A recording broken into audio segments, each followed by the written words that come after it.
د ستر عرش د خالق په نوم ګرانو دوستانو سلام او ښې چارې.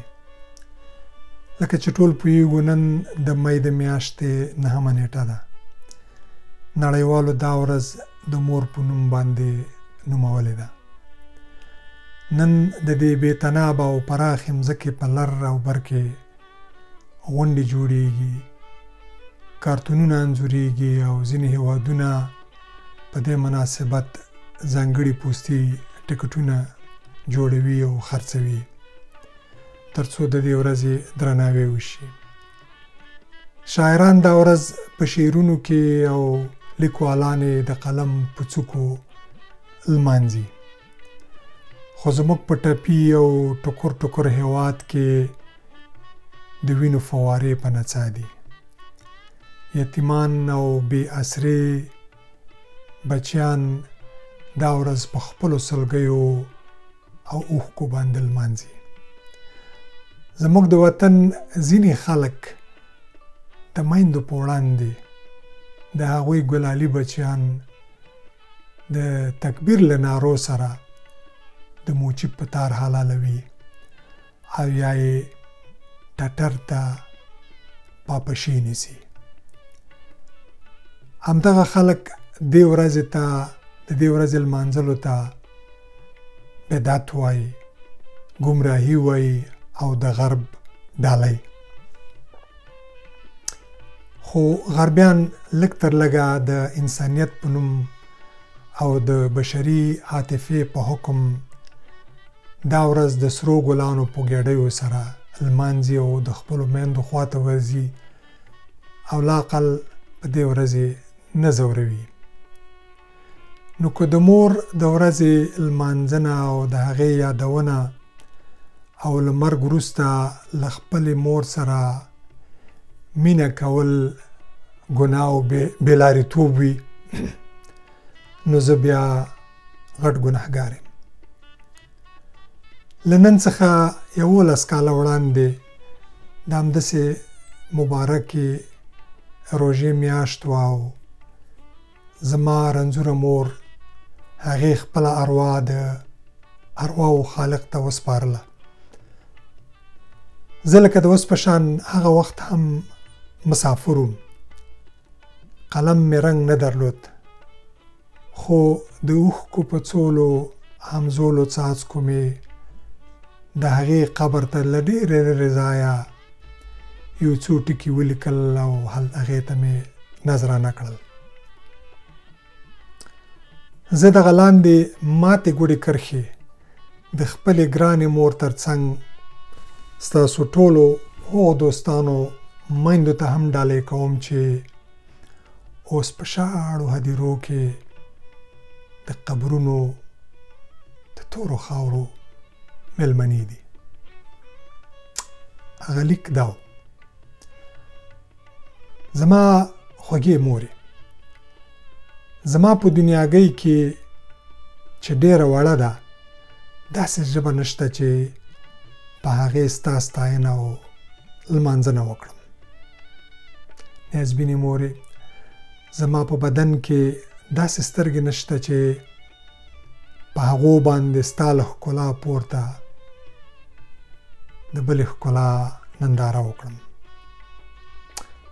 قدرمنې مورې، ستا یادونه تل تازه او خاطرې دي له ټولو خاطرو ماته خوږې دي. پتمنې مورې، ته د کړاوونو په تورې ترږمۍ کې زما د رڼا څلی او زما د زمانې غږ وې. درنې مورې، د ژوند په هرې ناخوالۍ کې ته زما د تسل څرک او د امید غوټۍ وې. خوږې مورې، د دې هستۍ په ټولو زړونو کې له ټولو نرم او نری زړه همدا ستا و. نه هېرېدونکې مورې، د ټولو مخلوقاتو په منځ کې له هر چا زیات مهربانه خلقت همدا ته وې. د زړه په تل کې مورې د درد او ژړا په مهال تر ټوله غوره ځای ستا غېږه وه. پیاوړې مورې ته په هر مصیبت کې ډاډګیرنه او زما د هرې کمزورتیا پیاوړتیا وې. عزتمنې مورې ته هغه هنداره یې چې ما ته د خپل رنګ را بخلی او زما ځلا ستا له ښکلا څخه ده. ګرانې مورې ته د خواخوږۍ سمبول وې، د سرښندنې مناره او د مینې مظهر. د زړه په تل کې میشتې مورې ستا د نیمې شپې د شوګیرو په خاطر، د اللهو للو په خاطر ستا رب مونږ ته حکم کړی چې ستا هره خبره د زړه په غوږونو واورو او د اف په اندازه هم تا ته درغبرګه نه کړو. په قبر کې زما میشتې مورې آیا ته پوهېږې کله چې یو صحابي خپله بوډۍ مور په اوږو کېنولې وه او وځلې د کعبې څخه په هغې طواف وکړ او بیا د حضرت پیغمبر مخ ته راغی ورته وویل چې یا رسول الله آیا ما د خپلې مور حق ادا کړ که نه؟ نو ګرانې مورې پوهېږي چې ستا پیغمبر ورته څه وویل؟ نه، تا د خپلې مور د هغه درد حق هم نه دی ادا کړی کله یې چې ته زیږولې. د آخرت په سفر تللې مورې ستا خدمت د غزا او جهاد څخه هم لوړ او ارزښتمند دی، ځکه چې ستا د قدمونو خاوره له جنت سره نښتې ده. د اسمان څخه هر راغلي کتاب او صحیفې ستا ارزونه او ستا سپارښتنه کړې ده. نازولې مورې ستا د هېواد یوه مور هم جګړه ماره نه ده، خو بیا هم هره مور د هرې جګړې قرباني ده. ستا د وطن دا تورمخي جګړه ماران د کال په هره ورځ ګړۍ په ګړۍ او ګام په ګام ستا په څېر سپین سرې میندې ژړوي.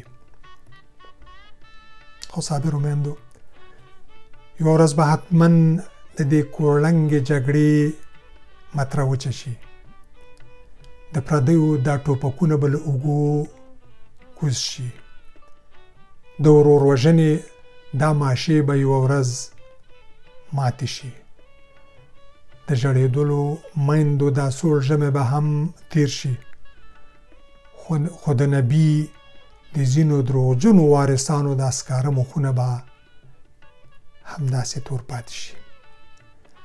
مورې زه خپل ځان نیکمرغه بولم چې اسرائیل دې په کټ ولاړ او تا ما ته په ټلیفون کې وویل چې زویه زه در څخه راضي یم. بده ورځ ونه ګورې زویه، د الله رسۍ او د خپل ولس لمن ټینګه کړه.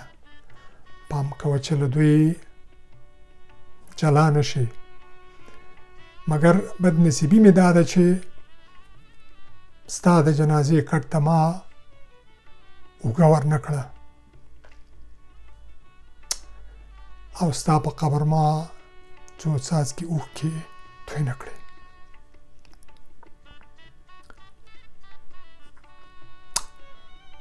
خو مورې په هغه رب دې زما قسم وي چې تا ته یې د مورولۍ مقام درکړی. زه دې په هره سجده کې یادوم او د اصلي منزل په لور ستا د مزل د اسانۍ غوښتنه او سوال کوم.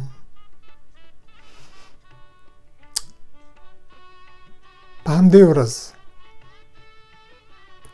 په جار سره په چیغه سره اواز کوم چې زما رنځېدلې او کړېدلې مورې، په هدیره کې زما میشتې مورې، د تورو خاورو لاندې نازولې مورې، دا ورځ د تا او د نړۍ پر مخ هرې مور ته مبارکه وي او موږ ته له خاطرو ډکه. اروا دې ښاده او یادونه دې تل تازه، ستا مسافر زوی ملکزی. دوستانو، که د چا میندې ژوندۍ وي نو خوشحاله یې وساتئ.